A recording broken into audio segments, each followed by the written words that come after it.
Está sempre a vir com lições de moral. Sempre a vir com lições de Não moral. consigo falar com ela. Não me ouve. Não me ouve. Fecha-se no quarto o tempo Não todo. percebem nada quando Não eu falo sabem com nada eles. quando falo com eles.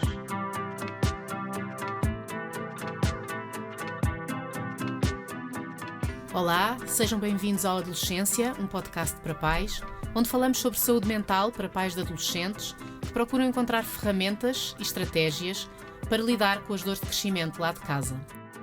Eu sou a Rita Seabra Gomes, sou jornalista e vou estar à conversa com a Inês Rezende, psicóloga, com uma grande experiência nesta matéria e que nos vai ajudar a respirar fundo e a descomplicar estes desafios, dúvidas e angústias que chegam com a adolescência dos filhos.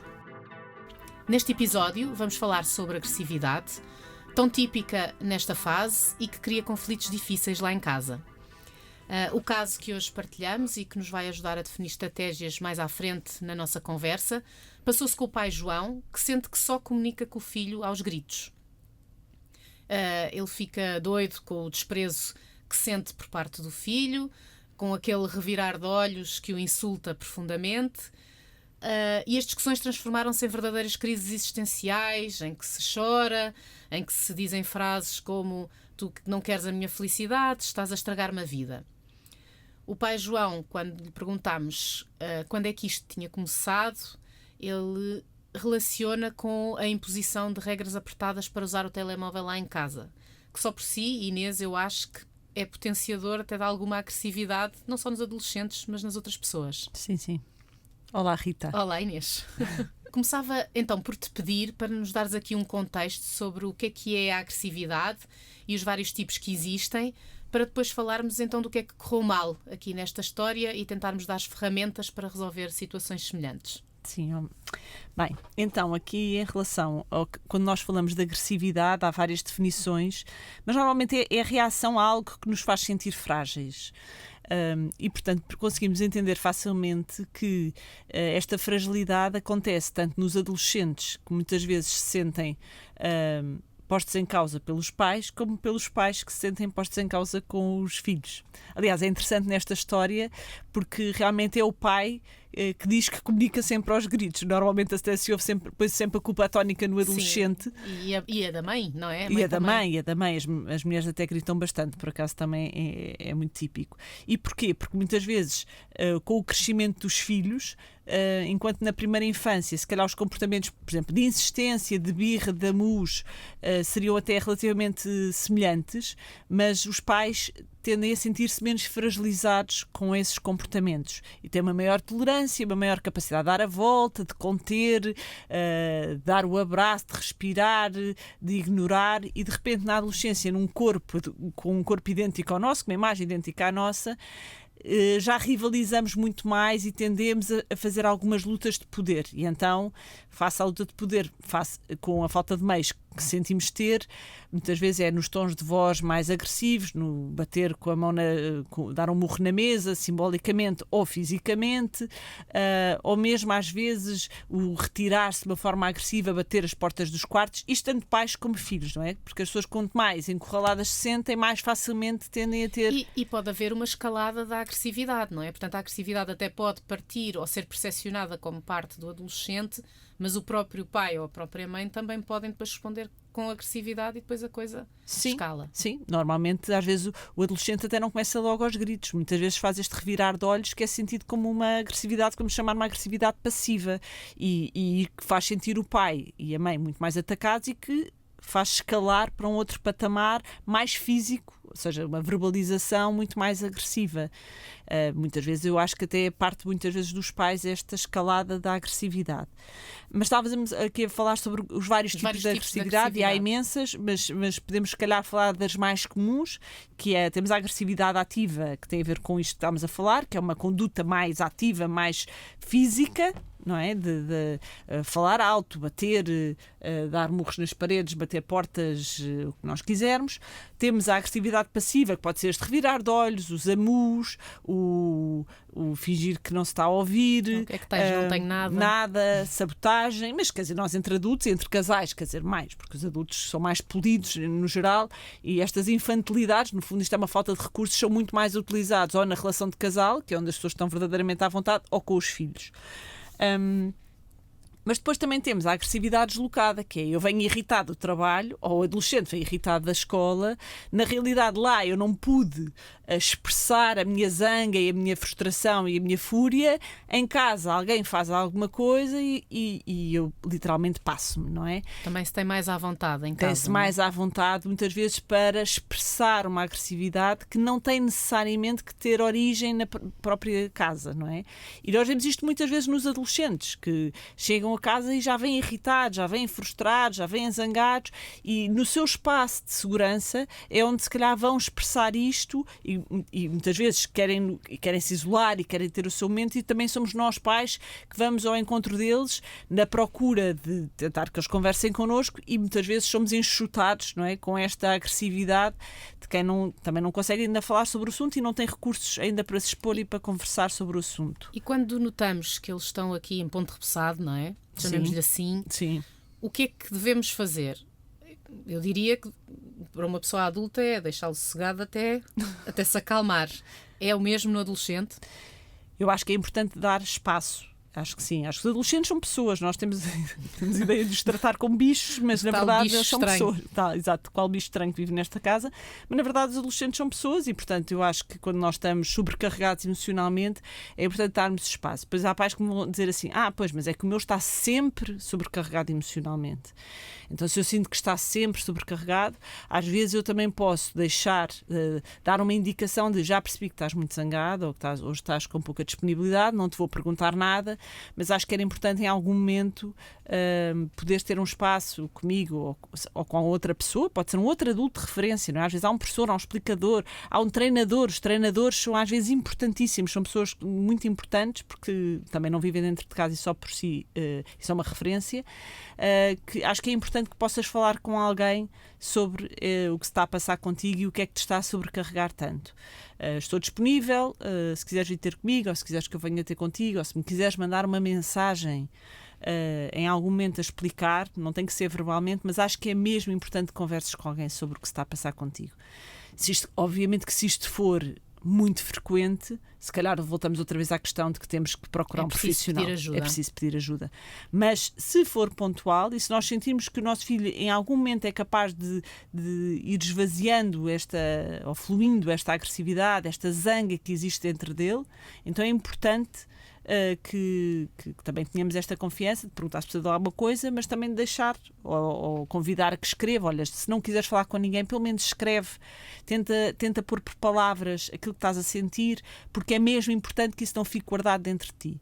É sempre importante deitar cá para fora? Fluir, sim, muito importante, porque isto é altamente tóxico, a agressividade é altamente tóxica. Portanto, por exemplo, aqueles adolescentes que são muito passivos e que são muito contidos e que não são capazes de expressar a agressividade, muitas vezes depois começam a ter outro tipo de sintomas, coisas mais obsessivas, pensamentos um bocadinho mágicos, porque imaginemos, às vezes acontece a alguns miúdos ficarem com pensamentos, adultos também, que se eu não bater 3 vezes neste sítio, a minha avó vai morrer ou vai acontecer alguma coisa má, e as pessoas ficam muito assustadas quando ouvem isto, mas na realidade isto é só agressividade contida. E a agressividade contida é realmente muito tóxica.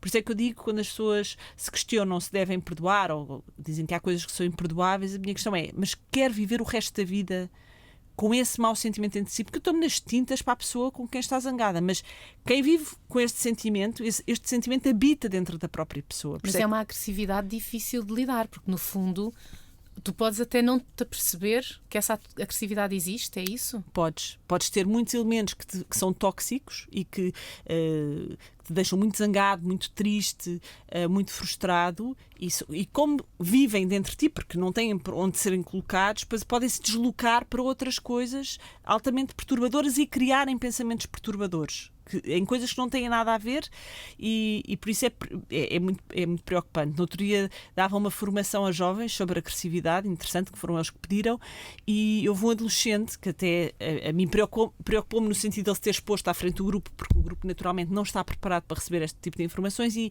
disse, eu às vezes tenho uns pensamentos estranhos quando vejo facas de poder fazer mal a alguém.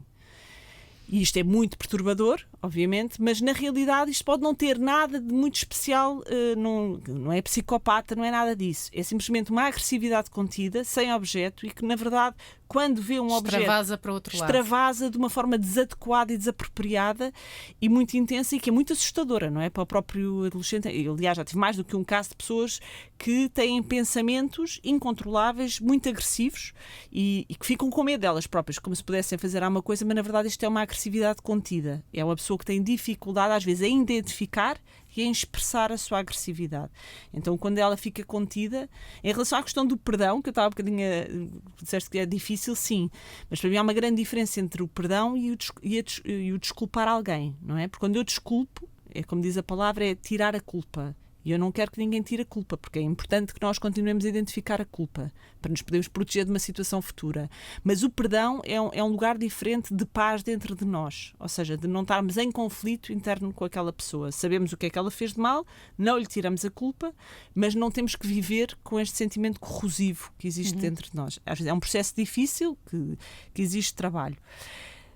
Mas ainda pegando numa... Mais tipos de agressividade. Temos aqui a autoagressão, que é uma coisa que também é muito assustadora, que aqui temos os comportamentos autolesivos, das automutilações, que também é uma coisa que acontece na adolescência, que é muito difícil para as pessoas de compreender. Muitas vezes os pais, quando percebem que isso está a acontecer, associam logo ao suicídio e não necessariamente. Quer dizer, um adolescente que pode ter comportamentos autolesivos não necessariamente tem uma ideação suicida. Até pode nunca ter tido. Mas no fundo a autoagressão é uma forma da pessoa tornar físico uma dor que é só mental e que é insuportável por não ter contornos. Mas e porquê que existe essa passagem dessa dor mental para a dor física? Porque não há a possibilidade de conseguir pensar e elaborar esta dor em palavras. E então é como se a dor fosse tão insuportável na cabeça. É uma maneira de aliviar? Que alivia através da dor física. É como se houvesse um lugar específico onde dói. E então isto é um alívio. Por isso é que é tão viciante, porque apesar de nós vermos como uma coisa completamente tétrica, ela é vivida como um alívio e não como uma agressão. Pronto. E pronto, aqui obviamente que é preciso ajuda técnica para perceber isto, não é? Até porque os pais ficam muito assustados, mas... E não é para menos. Não é para menos, mas às vezes em termos de terapia não é assim tão difícil de se alterar isto, porque quando os adolescentes percebem o que é que estão a fazer e porque é que estão a fazer...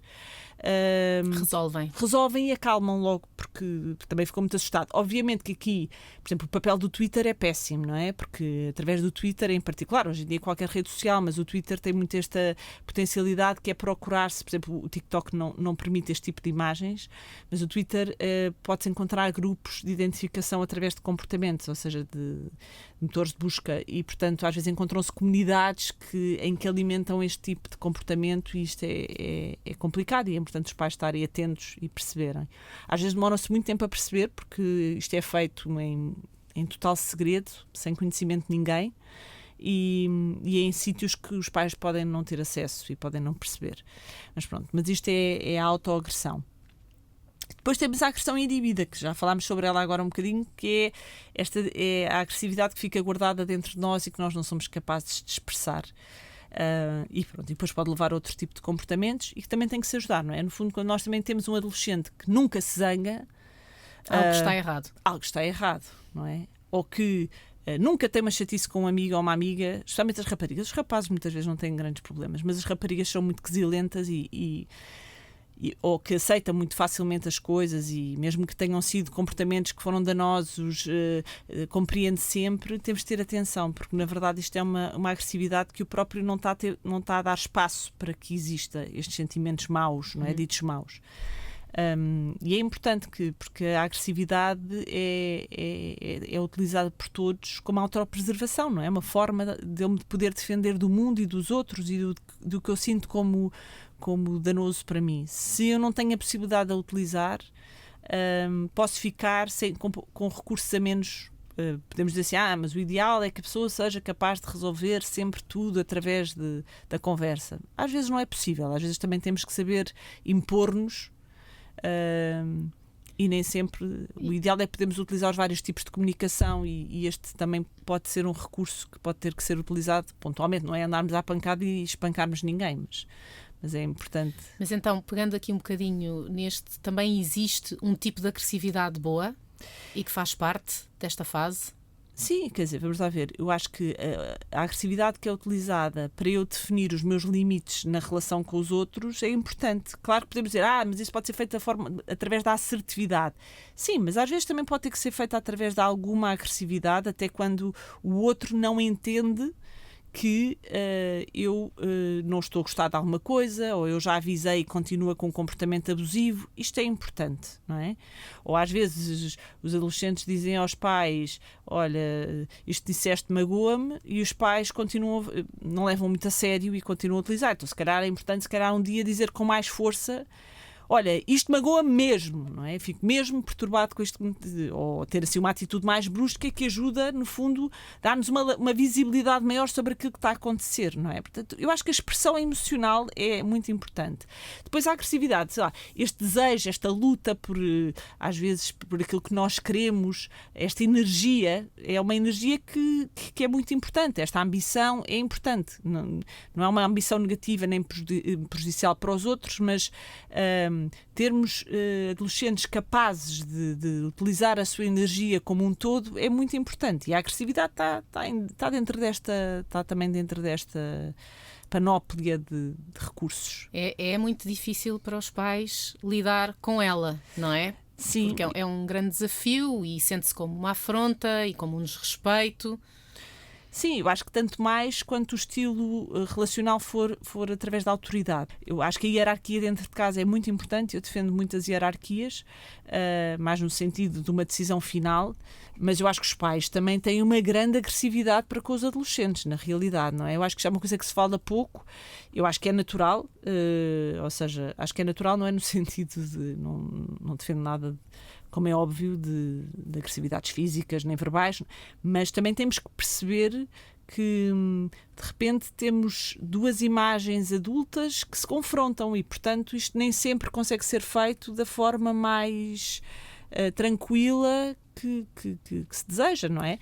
E muitas vezes... porque até agora os pais resolviam estas birras dos filhos, não é? Em pequenos, dando-lhes colo. Sim. E é muito mais fácil apaziguar uma birra com o colo, não é, do que aguentar sem enraivecer uma porta a bater de um quarto de um filho, não é? Sim, e também porque eu acho que muitas vezes a escalada da agressividade também vem da não responsabilidade dos adolescentes. Estou a pensar em imensas circunstâncias que eu acho que todos nós já passámos, porque já dissemos 50 vezes que a roupa não é no chão, que o cesto da roupa suja não é no chão, que a toalha é para pôr no toalheiro, que o quarto tem que ficar minimamente arrumado, ou seja, há uma série de comportamentos que a maior parte dos adolescentes tem muita dificuldade em tornar rotina e que também cansam muito os pais e também provocam muitos momentos de conflito. Não é? Então, e que ferramentas, agora pegando nestas rotinas e, portanto, não falando tanto daquelas agressividades que são mais difíceis, as tais em que é preciso pedir ajuda, Sim. mas destas agressividades do dia-a-dia, mas que dificultam, no fundo, muito a relação entre pais e filhos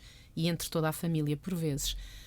Quais são as ferramentas que tu pensas que os pais deveriam usar para conseguir melhorar estas questões da agressividade?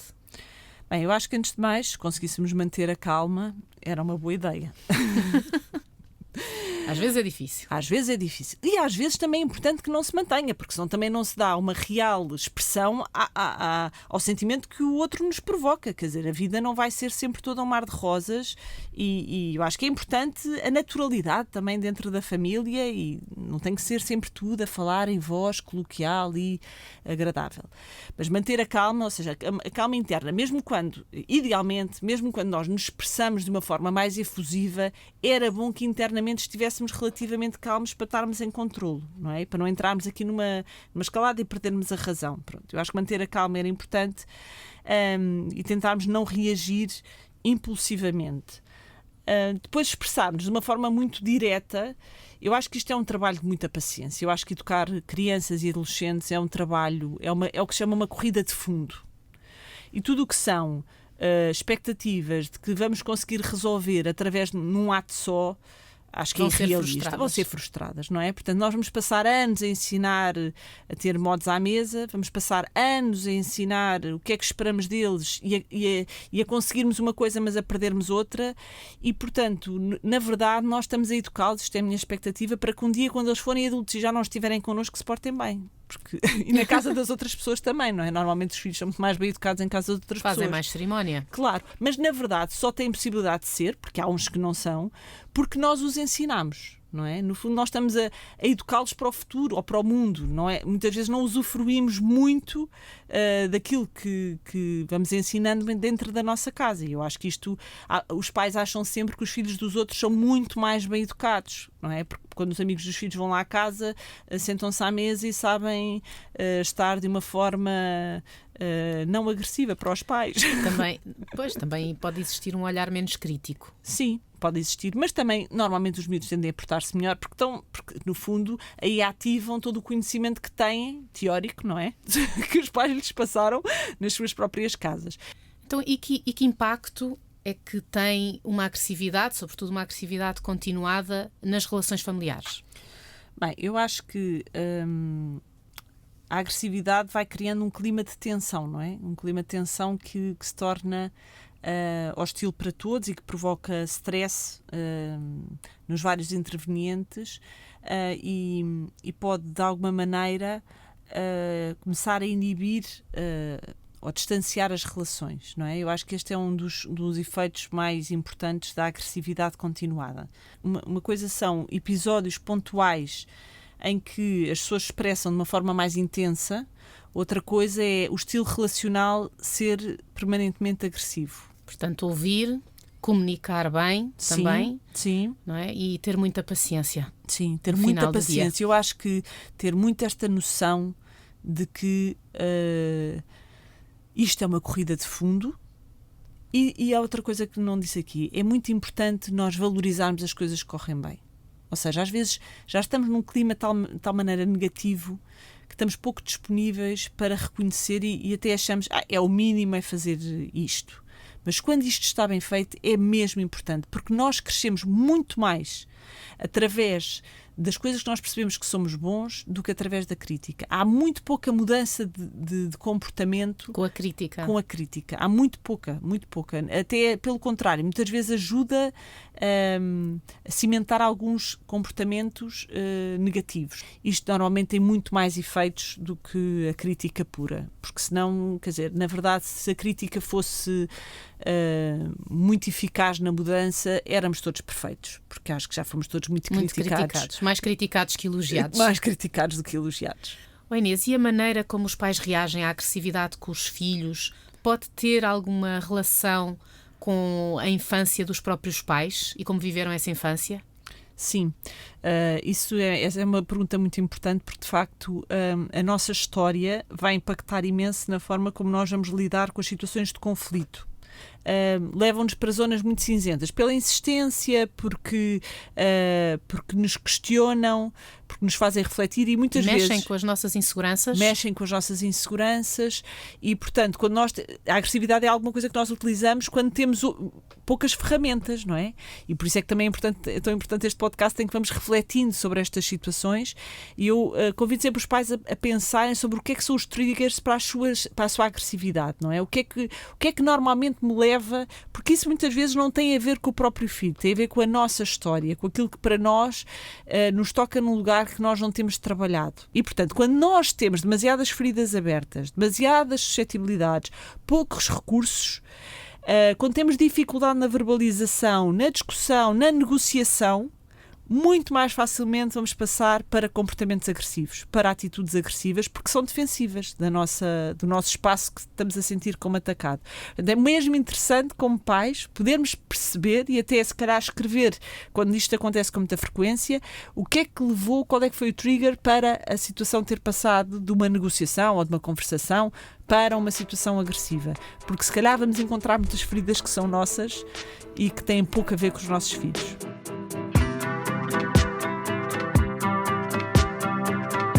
Obrigada, Inês. E chegamos ao fim deste episódio do Adolescência, um podcast para pais, em que falámos da agressividade, a dos pais e a dos filhos, da importância do elogio e da valorização neste processo de crescimento e de conseguir manter a calma, ainda que tenhamos de engolir alguns sapos e fazer vista grossa a olhos revirados. É importante também que os pais se conheçam a si próprios para reconhecerem as suas fragilidades, que podem ser verdadeiras armadilhas para cair na agressividade. Não se esqueçam de partilhar este e os próximos episódios, que vão estar disponíveis sempre às quartas-feiras no Instagram e Facebook, com um link para o Spotify. Sigam-nos e deixem as vossas perguntas e comentários, que vamos ter alguns episódios dedicados só à resposta de todas essas vossas questões. E é tudo por hoje. Obrigada, Inês, e até ao próximo episódio. Até para a semana.